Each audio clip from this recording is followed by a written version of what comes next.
안녕하세요. 북신의 서재입니다. 자신의 삶을 똑바로 대면할 용기가 있는 사람은 얼마나 될까요?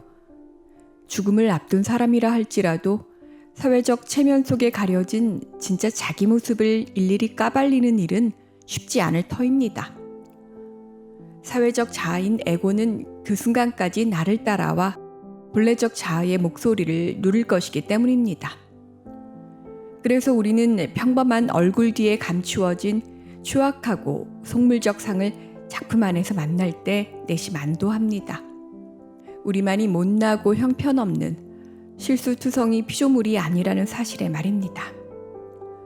체코의 국민 작가로 알려진 카렐 차페크의 소설 평범한 인생은 철도 공무원으로 퇴직한 평범한 개인의 회고록입니다. 아내도 죽고 주변에 아무도 없는 주인공은 죽음이 임박하자 주변을 완벽하게 정돈한 후 자신의 삶마저 글로 정리하기로 마음 먹습니다. 시골 소목장이 아들로 태어나 부모의 사랑과 기대를 받은 유년기와 모범생의 학창시절을 지나 철도 역장으로 비교적 성공하고 안락한 삶을 이룬 인생 여정은 이야기 중반에 이르러 돌연 반전합니다. 외부적으로 드러나는 평범하고도 녹가적으로 보이는 삶 이면에는 나약하면서도 부조리하고 동시에 끔찍하리만큼 욕망에 휘둘렸던 패배자의 목소리를 무시할 수 없었기 때문입니다. 타인의 눈에 정직하고 양심적이면서도 훌륭한 공무원의 모습 역시 실제이듯 소각하고 이기적이며 상처 입은 야망가 역시 그의 모습입니다.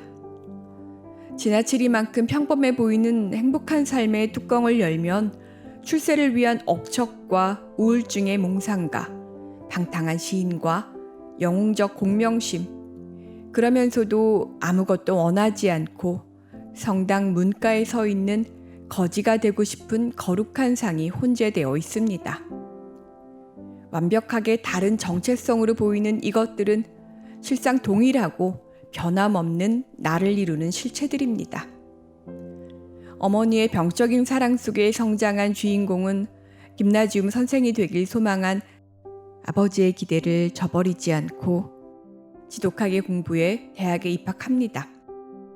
외톨이에 병약하고 민감한 아이였지만 우등생의 타이틀을 놓쳐본 적 없는 그는 돌연 아버지에게 과시하려는 반항심과 경제적 독립에 대한 객기로 학교를 그만두고 철도청 하급 공무원의 길을 걷습니다.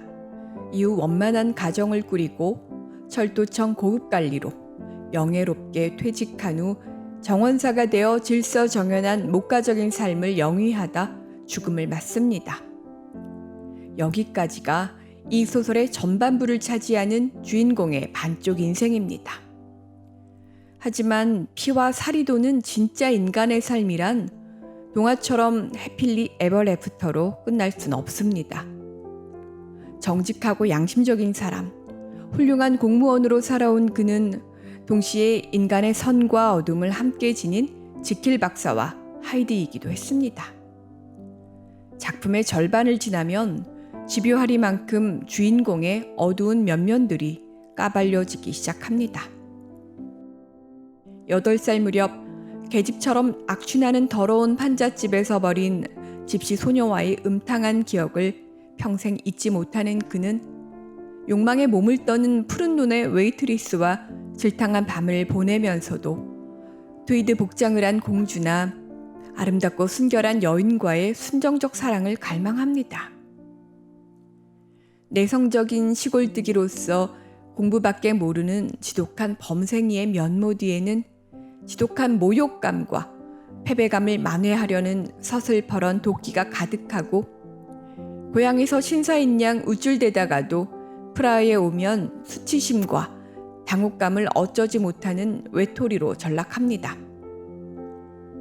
시골 역장의 정숙한 딸을 사랑하는 순정 뒤에는 그녀와의 결혼이 출세를 앞당겨 줄 수 있으리라는 현실적 욕심이 더 컸습니다. 착한 아내의 헌신적 내조를 울타리로 여기면서도 그녀의 정숙함이 끔찍해 목을 조르고 싶어 할 만큼의 사악한 징후도 느꼈습니다.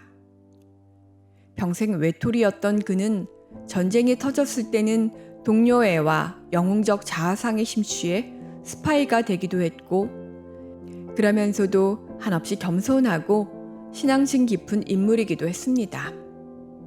생애 마지막에 이 모든 추악한 면모를 까발린 주인공은 각기 다른 자아처럼 보이는 그것들 역시 나이며, 이는 내 아버지와 어머니, 더 거슬러 올라가 그들 아버지들과 어머니들 인생의 발현이라 말합니다. 복합적 자아상은 그만의 것도 아닙니다. 그토록 굳세고 검소했던 아버지의 진짜 모습은 미래에 대한 두려움에 떠는 지독한 구두쇠이자 어머니의 성적 갈망을 채워주지 못해 기죽어 있는 자존심 센 겁쟁이입니다. 어머니의 격정적인 모성애는 아이를 일종의 복종적 상태로 몰아가기도 했고, 다정한 면모 뒤에는 악한 면도 있었습니다. 그는 아버지로부터 실용적이고 노력하는 기질을, 어머니로부터는 꿈꾸는 낭만적 자아를 물려받았습니다. 결국 지금의 나는 수많은 선대 사람들의 집합이고, 우리는 그들과 어떤 다른 가능성의 삶을 살았을 뿐입니다. 그렇다면 단순히 내 삶이라고 알았던 것들이 실상은 보통의 우리 삶이며, 내 안에 펼쳐지지 못한 수많은 운명들은 태어나지 않은 형제들의 집합이라는 지점에 이릅니다. 인생이란 수많은 상이한 가능성들의 집합체로서 생리적 기질이나 운명적 요인, 우연이나 습관 등에 의해 삶의 어떤 가능성들은 진짜 삶이 되기도 하고 어떤 것들은 묻히기도 합니다. 돈과 명예를 쟁취하려는 억척스러운 자아나 우울증 환자, 위선과 타락의 눈먼 모습들은 내부에서 조용하면서도 격렬하게 투쟁을 벌입니다. 어떤 때에는 시인이 찾아오기도 하고, 또 어떤 때에는 영웅이 찾아오는 사건 없는 드라마 같은 것이 인생입니다. 저자는 묻습니다. 우리는 태어나면서 지니고 있던 수많은 가능성들 가운데 어떤 다른 것들을 선택해 지금의 나에 이른 것은 아니냐고요. 더불어 우리 안에 들어있는 수많은 운명들은 가능하지만 태어나지 않은 형제들의 집합은 아닌지 말입니다. 그렇다면 우리 중 누가 감히 타인을 비난하고 무시할 수 있을까요? 대단한 성공을 거머쥔 이의 인생 또한 내 안에 무수한 가능한 삶들의 발현이듯, 신사나 거지, 날품 파리꾼은 물론 냄비장수, 빵집 주인, 또는 얼굴 전체에 잼을 묻히는 아오바이의 아버지나 수갑 채워진 누더기 차림의 인부나 주정뱅이 또한 충분히 가능한 삶입니다. 이어 우리는 더 많은 사람들의 삶을 이해할 때 자신의 삶이 완성될 수 있다라는 문장에 이르면 독자는 조용히 전율하게 될 것입니다. 카렐 차페크의 이 작품은 그래서 평범한 남자의 회고록이라는 외피를 쓴 철학소설이 맞습니다. 인생은 종종 열차 여행에 비유됩니다. 각각 출발지와 도착지는 달라도 왕복은 불가하고, 우리는 인생의 행로에서 늦거나 빨리 혹은 이곳 저곳을 향해 떠나는 기차에 몸을 싣고 최종 목적지인 죽음을 향해 쉼없이 달립니다. 무엇이 성공과 실패인지 정의하기는 어려워도 자기만의 궤도가 있고 수많은 행로 중 하나를 선택해 올라타야만 합니다. 더 빠르고 좋은 기차와 근사한 역이 내 것이 되지 못한다 해도 타협과 위안으로 그럭저럭 버팁니다. 자의 혹은 타의로 열차를 갈아타는 일도 있고, 뜻밖의 곳에서 멈춰 설 수도 혹은 탈선하는 일도 있습니다. 그렇게 우리는 적당히 삐걱대며 간절한 희망과 지독한 절망 사이에서 새로운 반복이 이어지는 평범한 날들을 맞습니다. 종착역에서 경험하게 될 무상함이라는 시간의 무게는 지금으로서는 가늠조차 되지 않습니다. 소설 평범한 인생에서 주인공의 직업을 철도 공무원으로 설정한 것은 그러한 인생을 반영한 것일 터입니다. 우리는 평범이라는 단어를 쉽게 쓰지만 정말 평범해 보이는 인생이 얼마나 복받은 삶인지 잘 압니다. 멀리서 보면 인간 삶은 다 비슷해 보여도 가까이 들여다보면 어느 누구의 인생도 평범하지 않습니다. 적당히 선하고 성실한 사람이라는 사회적 가면을 벗기면 복잡하게 나쁘기도 하고 아닌 척해도 자기 이해와 이익이 먼저인 자아를 만나기 쉽습니다. 그리고 어떤 날은 귀족처럼 살아보고 싶다가도 또 어떤 날은 숲속 현자의 고요한 삶을 갈망합니다.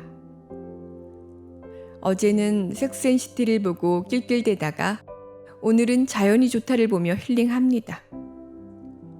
두 마음 어디쯤에서 시소타기를 하며 별일 없이 살다 늙어갈 것입니다. 그 평범한 인생에 권태로움을 느끼기도 하고 가보지 못한 길을 상상도 하면서 말입니다. 카렐 차페크의 평범한 인생에서 출발한 이 글은 헤르만 헤세의 데미안 속 문장으로 맺고 싶습니다. 우리는 서로를 이해할 수는 있지만 누구나 오직 자기 자신만을 해석할 수 있을 뿐입니다. 라는 글귀가 떠오릅니다. 좋은 소설을 읽고 더 좋은 나의 벗들과 토론하고 다시 글로 정리하는 오늘 하루는 축복 가득한 평범한 날입니다. Sister Day. 감사합니다.